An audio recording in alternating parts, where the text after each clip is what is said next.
नमस्कार, न्यूज़ 18 के digital platform पर आपका स्वागत है और आपके साथ मैं हूं पुनीत। और राजा और सोनम की मिस्ट्री को लेकर जो जानकारियां सामने आ रही हैं वो आज का अपडेट मैं आपको बता देता हूं। दरअसल आज मेघालय पुलिस जो है उसने सीन रिक्रिएशन किया है। सीन रिक्रिएशन का मतलब क्या होता है, मेरे ख्याल से आप बखूबी जानते हो, लेकिन फिर भी मैं बता देता हूँ कि जो भी वारदात वाली जगह होती है वहाँ पर पुलिस फिर से जो इस वारदात में शामिल होते हैं, जो आरोपी होते हैं, उनको लेकर जाती है और फिर से उनसे एक-एक करके पूछताछ की जाती है कि कौन कहाँ खड़ा था, किसने क्या किया, कौन सबसे पहले किसने वार किया या किसने पहले वारदात को अंजाम दिया। ये सारी चीज़ें जो हैं ये देखी जाती हैं सीन रिक्रिएट करके। तो जो वारदात वाली जगह है वहाँ पर सीन रिक्रिएशन हुआ है और पुलिस सभी आरोपियों को लेकर गई है, जिसमें विशाल भी था, जिसमें आनंद भी था, जिसमें राज भी था, जिसमें आकाश नाम का एक आरोपी जो है वो भी था और साथ में सोनम को भी ले जाया गया। सबसे पूछताछ की गई, तुम कहाँ खड़े थे, तुम कहाँ खड़े थे, ये सारी चीज़ें हुई हैं। तो इसको लेकर एक प्रेस वार्ता मेघालय पुलिस के द्वारा की गई है और मेघालय पुलिस ने इस प्रेस वार्ता में क्या क्या बताया है ये आपको बता देते हैं। सबसे पहले तो ये बताया गया कि कौन कहाँ खड़ा था। तो ये बात निकलकर सामने आई कि एक व्यक्ति पीछे खड़ा हुआ था, विशाल पीछे खड़ा हुआ था, फिर एक व्यक्ति दाहिने तरफ खड़ा हुआ था आनंद नाम का, और सोनम जो है उसके सामने खड़ी हुई थी। और इसी दौरान सोनम ने कहा कि वार करो, और वार जैसे ही किया गया वैसे ही पीछे से वार किया गया। सबसे बड़ी बात यह है कि मेघालय पुलिस ने अब इस मामले में एक और जांच एंगल तेज कर दिया है। कौन सा जांच एंगल है, आप खुद ही सोचिए कि एक व्यक्ति जो पीछे से वार कर रहा हो, जैसे विशाल ने, इस मामले में पुलिस ने बताया कि सबसे पहला वार जो है वो विशाल ने किया, और जैसे ही विशाल ने वार किया तो सोनम की निकल गई चीख और उसके कपड़े जो थे उनके ऊपर खून के छींटे भी आ गए और वो वहाँ से चीखते हुए भाग गई। लेकिन चूंकि काम अधूरा था और इसके बाद काम पूरा करना था, तो दूसरे शख्स ने भी हमला किया, सामने से हमला किया, जिसका नाम आकाश बताया जा रहा है। और 2 वार जो घातक वार थे राजा के ऊपर, 2 वार किए गए। एक विशाल ने किया सबसे पहले और उसके बाद दूसरा वार जो है वो आकाश ने किया। आनंद ने भी वार किया, लेकिन वो इतना घातक वार नहीं था क्योंकि उसके हाथ पैर कांप गए, वो डर गया। पुलिस की तरफ से ये पूरी जानकारी दी गई है और बाकायदा प्रेस कॉन्फ्रेंस की गई, इसलिए हम आपको ये सटीक जानकारी दे रहे हैं। इसके बाद सोनम वहां से भाग निकली, चीख उसकी निकल गई और फिर इन तीनों ने मिलकर राजा को खाई में नीचे फेंक दिया। लेकिन सबसे बड़ी बात यह है कि पुलिस ने यह पाया है कि इस मामले में एक डाउ का इस्तेमाल नहीं किया गया। एक नहीं बल्कि 2-2 डाउ इस्तेमाल किए गए थे, यानी कि वो हथियार जिससे हत्या की गई, जिससे वार किया गया।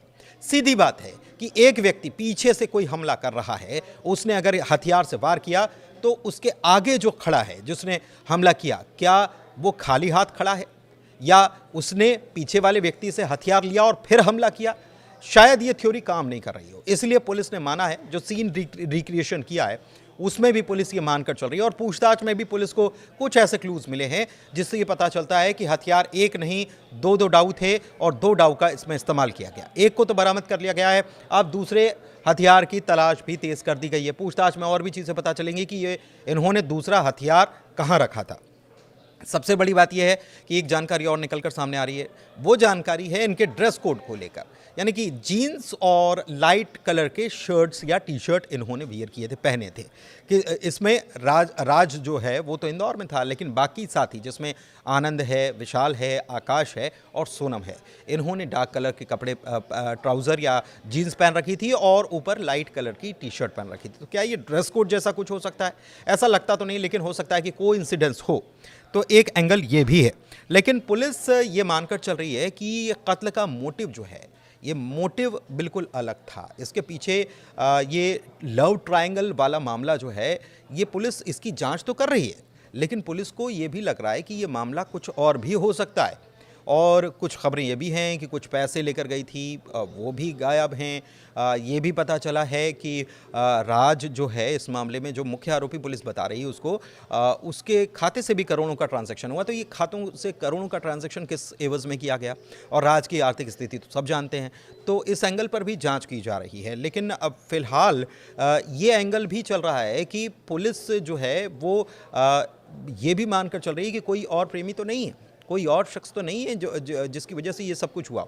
सबसे बड़ी बात क्या है इसमें, पुलिस जो है वो मानसिक स्थिति सोनम की क्या है इसको भी परखना चाहती है, जांच करना चाहती है।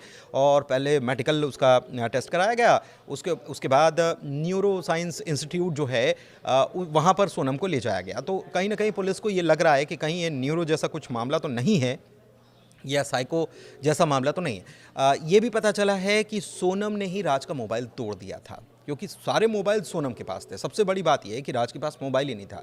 सारे मोबाइल यानी 4 मोबाइल थे और चारों मोबाइल में से एक मोबाइल जो था वो राज का था, और राज का मोबाइल जो है उसी ने तोड़ा था।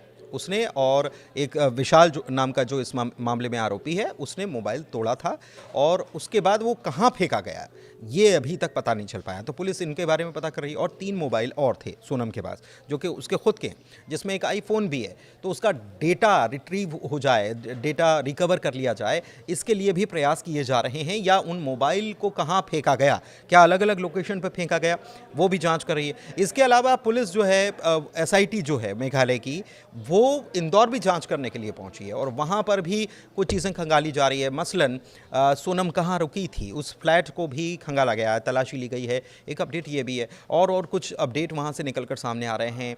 किन किन से मिली थी, क्या इंदौर में रही थी तो उसने इंदौर में रहकर क्या केवल फ्लैट पे ये समय बिताया, या फिर वो किसी और से मिलने के लिए गई थी, किसी और से संपर्क में थी, वो भी चीज़ें निकलकर सामने आ रही हैं। तमाम तरीके की चीज़ें हैं। अपडेट फ़िलहाल इतना ही है कि अभी पुलिस ने सीन रिक्रिएट किया है, और सीन रिक्रिएट करने के बाद कुछ नए तथ्य, कुछ नए पहलू इसमें सामने आए हैं, जिनकी जांच करने में पुलिस जुटी हुई है। आगे का अपडेट हम देते रहेंगे। बहुत धन्यवाद।